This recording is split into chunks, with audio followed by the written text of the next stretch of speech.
Assalamualaikum warahmatullahi wabarakatuh. Salam sejahtera untuk kita semua. Pada hari ini selamat datang di sesi ke-6. Tidak terasa kita sudah masuk ke sesi 6, di mana kita akan membahas tentang pengelolaan aktivitas pemasaran.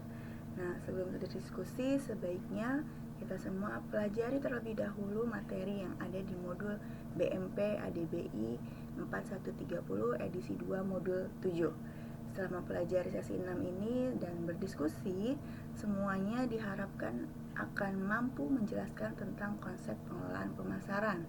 Nah, secara spesifik materi yang dibahas pada sesi 6 ini adalah membuat dan menentukan harga pokok, distribusi produk, promosi produk. Nah, ketiga hal tersebut yang akan dibahas pada sesi ini. Nah, untuk meningkatkan pemahaman kita terhadap sesi ini, maka jangan lupa untuk selalu mengerjakan diskusi 6, selalu aktif dalam menjawab pertanyaan diskusi 6, dan berlatih mengerjakan tes formatif atau kuis 6.